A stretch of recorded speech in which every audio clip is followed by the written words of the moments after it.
Are you feeling like maybe, just maybe, you can finally take an exhale? Are you feeling like something's on the horizon, but you can't quite tell what it is yet? Maybe there's a little tension, a little pull between what you know you need to do and what you want to do. And it might be feeling like a karmic or destiny level. Are you feeling flashes of excitement about something in the future that could just be absolutely amazing or beautiful? I hope so. Hi, this is Astrology Intuition with Amy Lynn. I'm here to bring you the astrology forecast between the new moons and the full moons. So every 2 weeks, I'm here to give you a lay of the land, to give you some cosmic guidance of the energy weather that we're working through. I come at this through the lens of growth and transformation. My background is as a psychotherapist, so you'll hear that a lot in what I'm talking about. I generally take the approach that the more you can detach from ego, from pain, from your own personal story, and understand that you are just a receptive, empathic human with intuitive downloads from the cosmos at all times, so many things can be explained by the energy weather and what's happening in our solar system. And then what we do as humans, sweet little psychologically intense humans, is we make everything personal. So, my invitation to you is to get to know the transits better, understand what's happening so that you can understand what part is actually you and what part is just space weather. How my podcast is set up is that I will give you an overview of the energies, like a kind of broad a higher vantage point, looking out at what the energies are going to feel like, the kind of quality of time, the texture of the cosmos here on the earth right now. And then from there, I'll go deeper into some really interesting ways to work with the lunar cycle, such as the lunar manifestation cycle, where you can work in these 27-month periods to really use the energies and the placements in your chart to understand where to be focusing and how you can manifest from that place.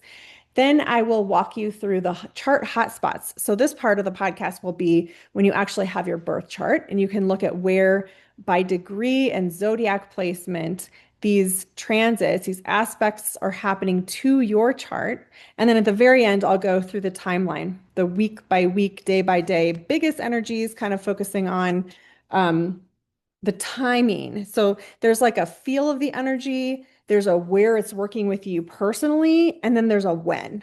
So there's a lot to fit into this podcast, but I'm going to try to keep it short and sweet because we were talking about the full moon in Sagittarius, and Sagittarius energy just wants to get out there, have fun, don't take things so seriously. And so I'm going to try to match that with my energy for the podcast today. If you would like to work with me, I will be mentioning some things at the end of the podcast. There's links in the show notes to both my planner, which you can get on Amazon. It's quarterly. The new one for the quarter 3 starting July 1st is coming out soon, but it's not too late to grab the quarter 2 because, for one thing, there's a permanent reference guide at the back that works as a great tool for astrology, but also we still have a full month left in that planner. And you can really look back and understand the energies that were happening in April and May. And that's a great way to learn astrology.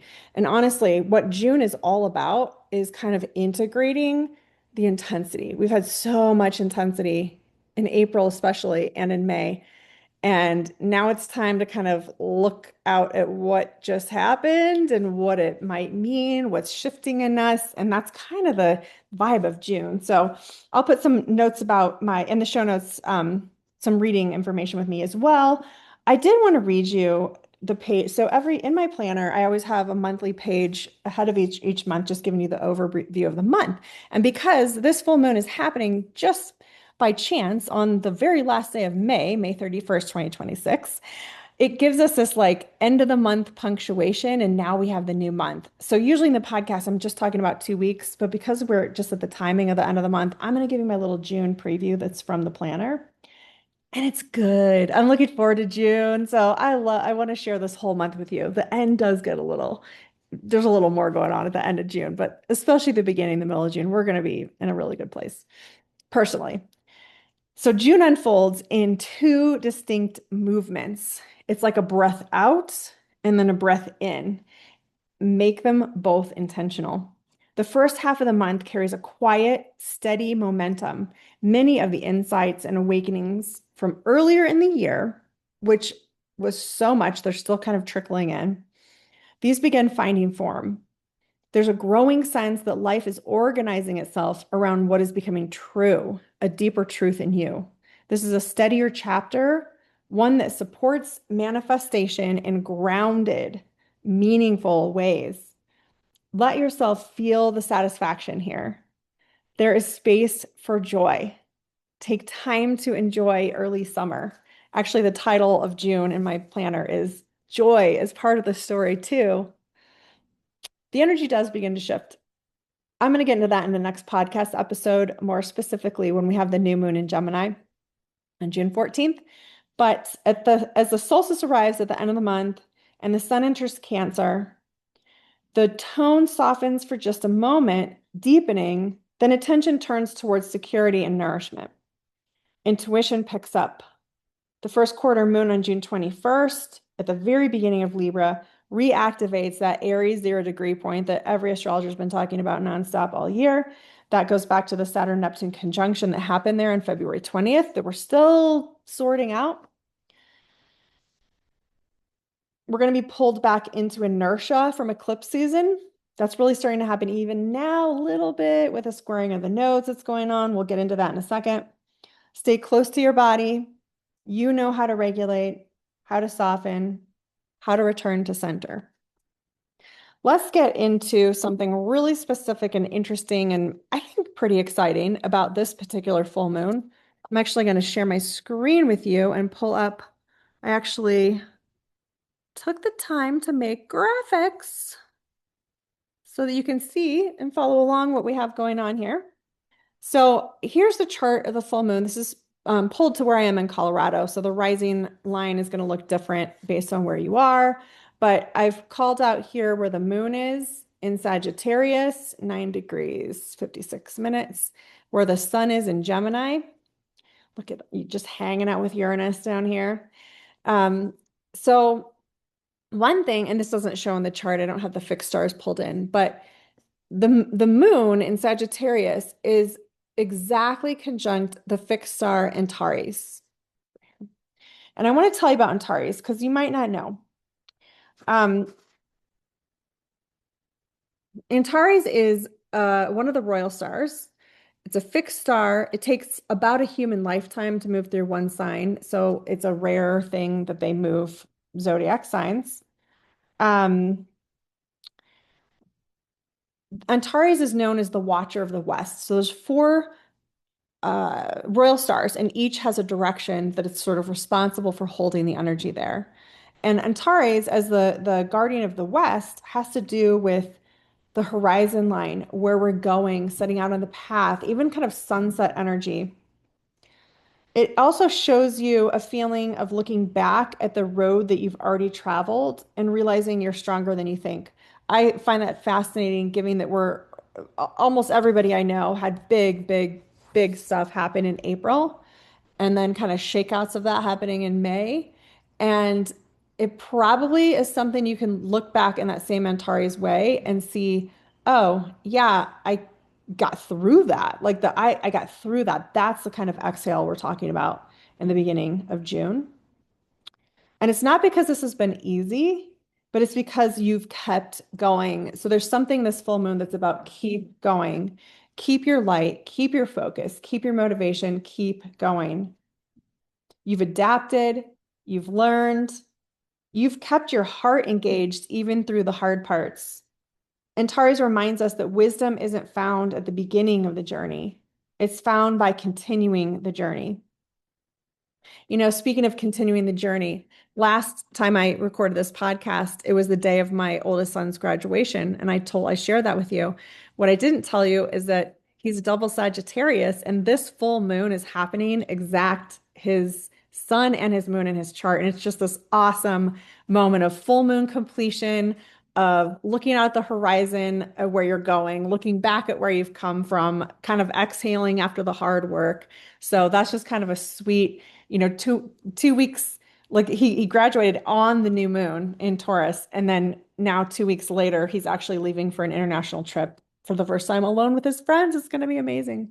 So that is perfect Sag energy and Antares energy working with this full moon, which is a moment of completion, graduation, release, getting to the next step.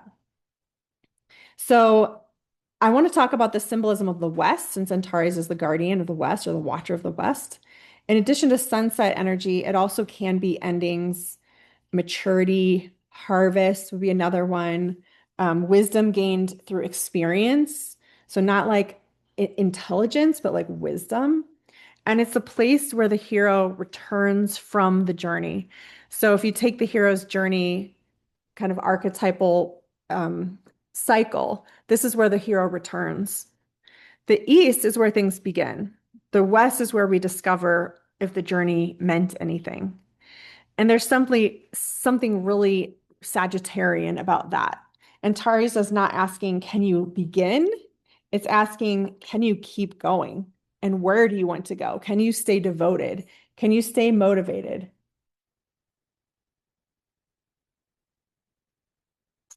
We can also look back at the strength we've had. It's not always dramatic. Sometimes it's the kind of strength that comes from getting up in the morning and doing your day. Um, doing the mundane tasks. So Gemini, is where the sun is right now, and Gemini shines a light on what our daily lives are, where we go in our day, where our neighborhood is, what our locality is, the people around us on our day-to-day basis. And there's this way that sticking with it, like a stick-to-itiveness, um, is a strength. Continuing to trust that if you keep putting one foot in front of the other, the future will take shape and you will land in the future that's aligned with your truth if you stay focused on that. We also want to look back at where we've been. So we had that Saturn Neptune reset. I didn't circle this in the chart, but that happened right here. And that's about a reinvention energy of self, a stopping, abandoning yourself kind of energy would be another way to look at that. We've had the Aries eclipses. We've had Uranus enter Gemini right here. We're just coming out of Mars Pluto square. And then we just have had years of this collective upheaval based on what's actually happened in the world, but also with Uranus having traveled through Taurus, the sign of reality, the sign of our earth and our world around us. Many people are exhausted. It's like beyond exhausted. Um, Many people are carrying grief, a lot of unresolved, unspoken grief in the collective. There's so much burnout, which is actually a physiological nervous system state. There's uncertainty, so much financial stress. There's health challenges that we're still coming through with that Taurus energy being shaken up. And then just the weight, like literally the weight of being human in both a rapidly changing world and a world where there's so much destruction and trauma happening on the collective level. Antares asks us to look up from that, to kind of pull our chins up and look how far we've come and look at where we're still headed. Like this, there's still a developmental process. There's still a turning, a rotation of the earth. There's a sunset coming after this, or a sunrise coming after the sunset. This is looking ahead in a soul way, not a self-improvement way, but like a deep soul calling kind of way. You are still here. Try to keep your heart open. You're still learning, you're still becoming, and that matters. This time, this full moon is a bridge to June's softer energies, lighter transit notes, and just the overall theme that there really is joy here too. We don't have to earn every beautiful moment through struggle. Sometimes the spiritual path is allowing ourselves to enjoy what we've already created or what's just already here around us, to appreciate how much healing has already happened, and to trust that we are strong enough to keep walking toward the future that is calling us. It's like we can finally lift our heads and see the horizon again. I want to just keep giving you that symbol of the horizon. So let's just talk about, in general, what a full moon is. It is always an opposition of the moon and the sun. So you see them across from each other in the chart here, if you're able to watch the video version of this podcast. So there's always two opposing energies. There's a Sagittarian energy and a Gemini energy. Gemini is air and Sagittarius is fire. And Gemini is sort of here, now, this, that, two choices right in front of me energy. It's thinking energy. It's a quality of, it's a verbal connection energy. It's ideas, but like quickly in your head right now. And Sag is an expanse. It's looking out, it's traveling, it's looking forward, it's looking ahead, it's looking at the bigger picture. And so there's this kind of pull on this axis between what's here now to choose or to do or to think, and how can you step away from that and look out at that horizon line or get altitude on what you're looking at and thinking of. The lovely thing is that I find both of these signs to be pretty fairly optimistic, especially Sag. So there's a sense of hope can be like we can breathe life into hope, is how I'm feeling this opposition between these two planets. A full moon is always a culmination in a lunar cycle that started 2 weeks ago with a new moon and or 6 months ago with a new moon in Sagittarius and or the 27-month lunar gestational cycle, which we'll get to in a second, but that started December 1st, 2024. So the full moon is a completion, it's a release, it's a graduation, it's a coming of age. It has a feeling of getting to a threshold where now we can move to the next thing. And so oftentimes that vibe is in the collective, but specific to your chart where it's happening, which we'll get to in a second too. Let me tell you a little bit about the other transiting aspects happening and the sort of cosmic texture. So really the pressure has shifted. Mars square Pluto last week was intense. Many people are still processing power struggles, a hard no, something that landed as just a stop in your tracks energy, exhaustion, boundary issues, nervous system activation. Pluto brings up fear frequency, survival instincts. Old survival patterns could have kind of taken over like a little bit of a hijack in your system. Hopefully, you're doing the work to catch yourself in that and to come out of that, regulate yourself, trust and honor the fear, and then figure out what part's old and what part's present. The storm is passing, but the body remembers the storm. June is actually the first month in a long time where it's not dominated by a huge opening full moon. We've had that pattern for so long now, and this is the first time that May ends, it kind of closes with the full moon, and then we get this like fresh June energy. And it's just kind of a chill month as far as transits go, which we also haven't had in a while. And July is big, so it doesn't last long. It's kind of a quick, it's a quick pause, exhale, notice joy. Um, the sky, I feel like it's giving us space, like just some sweetness. It's breathing room, it's integration space, it's joy space. This is me in my flower garden. This is me loving my new honeybees. There's also though this kind of like nudging or like a tickle from the future is how I'm seeing it. Tickle comes to me. Gemini rules kids and young children and youth. Um, so there's like this directional tension. There's something that feels like it could get exciting. It's like not exciting yet, but you can kind of tell there's like a taste of it. It's it feels like a bit of a soul calling. I think there's like a destiny energy kind of coming like on that horizon line. There's also this rare, potent, super amazing mid-July energy of a minor grand trine between Pluto, Neptune, and Uranus. And this is one of the biggest stories of the next several years. So we're already in this. I'll be talking about it more in future podcasts as we get closer to exactitude. Um, but this is beginning to form already. We're starting to be in this, and it's like a magic carpet in your chart wherever it's happening. I am going to be doing readings specific on the minor grand trine in your chart. If you'd like to grab one, it's in the show notes. This is going to be historic and consciousness changing. Like we might not get that as we live through it, but when we look back on this era, 1, 2, 3, 4, 10, 20 years from now, we'll look back and see this as such a pivot time. New ideas, new identities, new possibilities, totally consciousness changing. Um, let's see what else.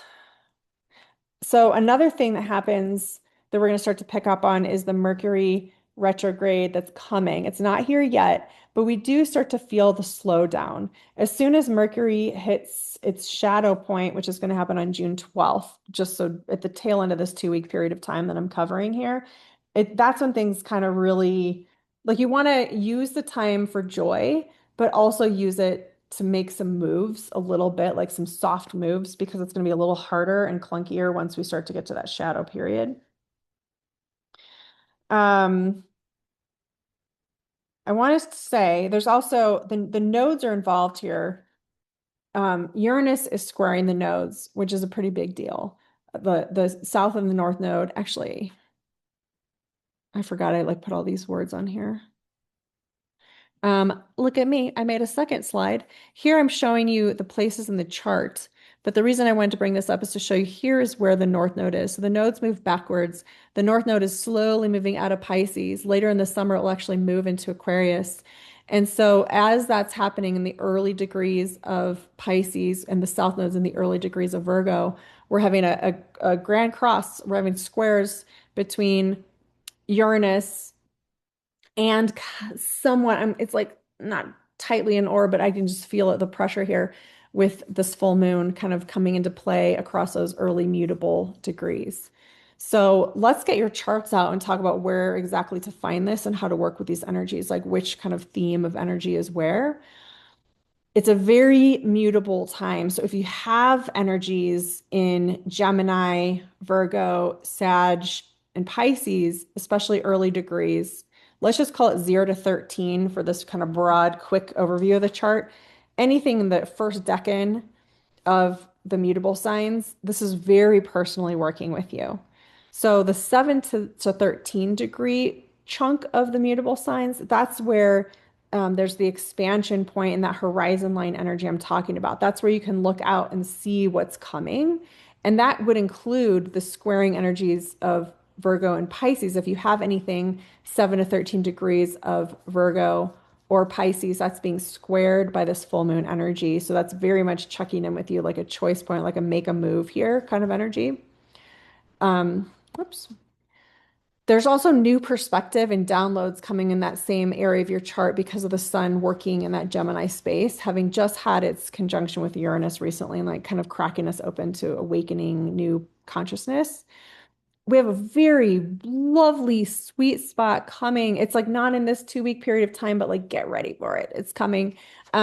With we have down here in the chart, Venus and Jupiter are going to be coming into a conjunction. I actually realized I should tell you that. Yeah, I'll get to it in the dates, but it's happening on June 9th. Since I said that, I'm like, mark that day. The sweet spot is June 9th. So that's happening at the tail end of Cancer. That's also going to be working with you then in a positive way in all the water signs, anywhere you have late degrees of Scorpio or Pisces or Cancer. It's going to just be holding you in like a cocoon of love and flowers, hopefully. Um, it's just like, it's a chance. It's the two benefic planets getting together. So it's sort of like the odds are good for something hopeful, positive, supportive, nurturing, those kinds of energies.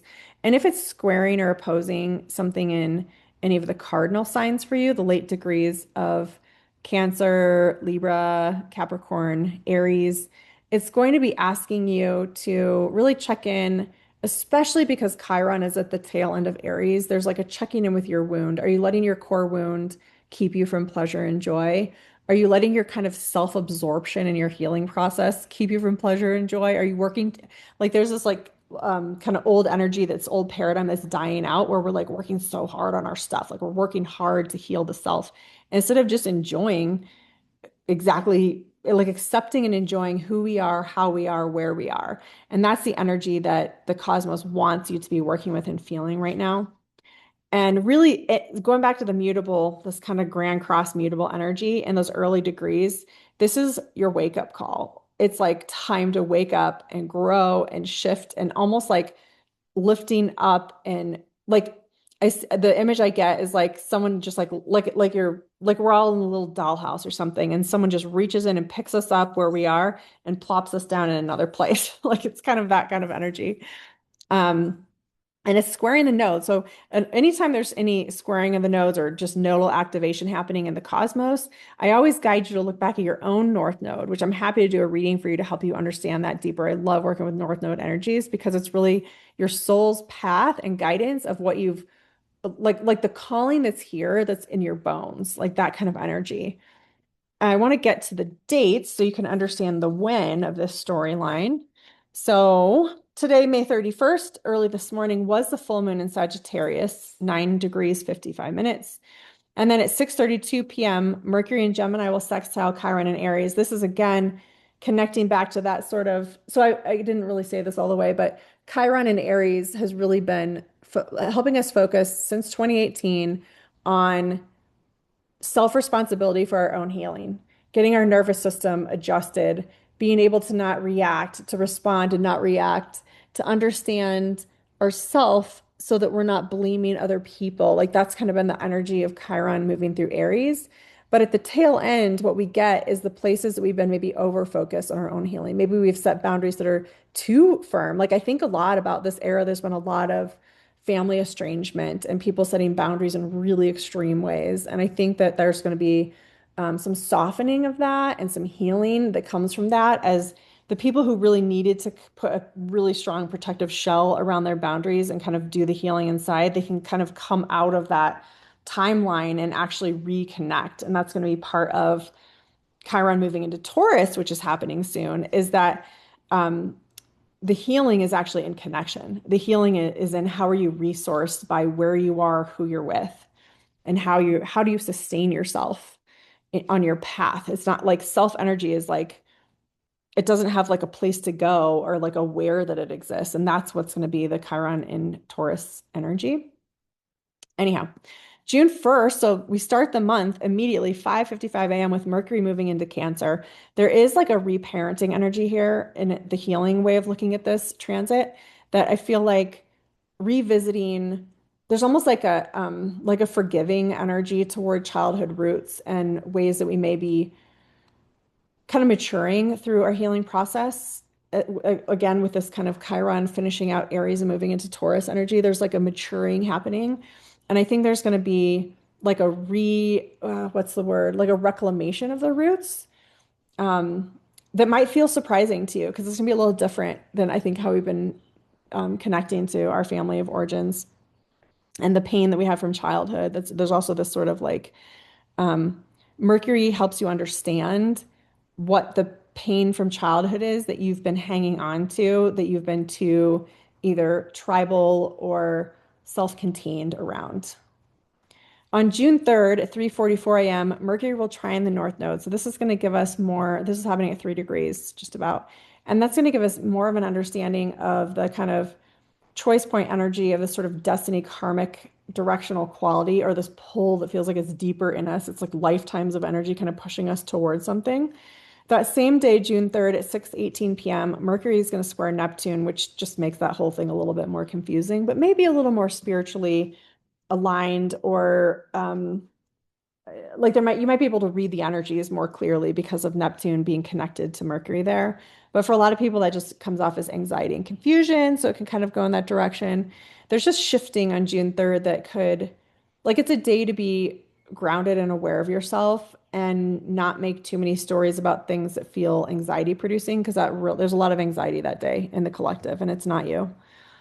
June 8th at 4 a.m., we have the last quarter moon in Pisces. If you get my planner, I actually call out the last quarter moon is pretty exciting because it's the tail end of the 27-month lunar gestational cycle. So something that you started over 2 years ago when we had a new moon in Pisces is going to be complete, resolved, integrated. It's like really neat to look back at those patterns. So you can kind of play with that. I have the first quarter moon and the full quarter moon all laid out in the planner, but you can just look up when was the new moon in Pisces in 2024 and look kind of around 2 weeks ahead, 2 weeks after that, and see what was happening for you then. And that can give you an idea. But wherever you have 17 degrees and 38 minutes of Pisces in your chart is a part of the chart that would have been starting something, initiating something new, making a shift, possibly in the Pisces idealism, creative, spiritual energies. On June 9th at 1:59 p.m., Venus joins Jupiter in Cancer at 25 degrees, 46 minutes. I already covered this a little bit. It's lovely. It's this purple circle here in your chart. So you look for Cancer and you find the tail end of it before we get to Leo. What house is that happening in for you? Really pay attention. Sometimes the good transits come and we forget to pay attention to them because we're always so focused on the harder, more difficult, more kind of in your face transits. But it would be a great day to even take the day off and just kind of let yourself wander, follow your bliss. June 12th at 1:20 a.m., the North Node will square Uranus at 2 degrees and 42 minutes. So this is where I was really talking about that check-in, that kind of grand cross kind of energy here. It's more of a T square when we just put Uranus in Gemini and then look across at the nodes. And that same day is when, at 6:53 p.m., is when Mercury is going to enter the retrograde shadow. So that, and what it's about 26 degrees of Cancer, I think I said. So it's happening kind of where Venus was conjunct, well, definitely where Venus and Jupiter conjoined, which is also just it's kind of pulling us like I love actually that the Mercury retrograde is happening in Cancer and that it's happening in this pattern with the nodes being involved and with just having that beautiful Venus Jupiter nurturing support energy. It's like we can pull that support backwards with us through this retrograde time as we're reconsidering the parts of our chart where we have those Cancer energies. That same day, June 12th at 11:23 p.m., Venus will square Chiron at the very, very end, 29 degrees, 44 minutes of Aries. So again, we're still, when I talk about, when I do these podcasts, like in my own head, I'm like, I'm just saying the same thing over and over because that's how the energies are. It's like they'll give it to you any which way. So the same combinations of themes are here from different angles, depending on what kind of speaks to you or where it hits your chart. But again, we're talking about how is your wound keeping you from feeling good? How is your self absorption in your healing process keeping you from opening your heart? Like these are some kind of ways to combine these energies and ask yourself these questions. And again, just the cosmic energy right now for June wants you to be in a space of presence and pleasure and connection and sweetness and joy. June 13th at 4:46 a.m., Venus will enter Leo. So Venus actually loves being in Cancer. It's a little bit of a bittersweet threshold when she crosses into Leo, but she doesn't mind Leo. It's a bit of it's kind of adverse territory in that it's ruled by the sun. It's very masculine energy, and she's not always with the solar vibe. She kind of has a more lunar presence, but she doesn't mind carrying that feel good feeling into Leo season, which is about play. It's about the heart of summer. Everything you love about summer, that's literally Venus and Leo. Everything you love about summer. The next day, June 14th at 8:54 p.m. will be the new moon in Gemini. So this is kind of landing back down into the new moon, the darker night where we can sit with ourselves and our own energy, take in all that joy we've been experiencing, that slow down, maybe some horizon excitement energy also happening. And I think that that's where the new moon is going to kind of carry us into the next phase of the month of June is what is on the horizon and how can you start to make moves and get excited and work towards that. But it's going to be energetic and kind of psychic telepathic versus moves in reality. Like the earth isn't going to quite catch up to us, I don't think, until we get through the Mercury retrograde. But it's like here for us to start to harvest the energy. And we're going to be moving so fast into this minor grand trine by the time we get to the new moon in Gemini. So I'm sure I'll be talking all about that next time. So you can find me at Astrology Intuition on Substack, on Instagram, on YouTube, on Spotify. You can use the links in below in the show notes to set up a reading with me or to order one of my discounted recorded readings, which are going to be connected to the minor grand trine. I also have a Chiron reading available. It's really important to understand how your wound may be self-sabotaging as we move into this new Chiron era. And otherwise, I will see you on June 14th for the new moon in Gemini. Take care out there.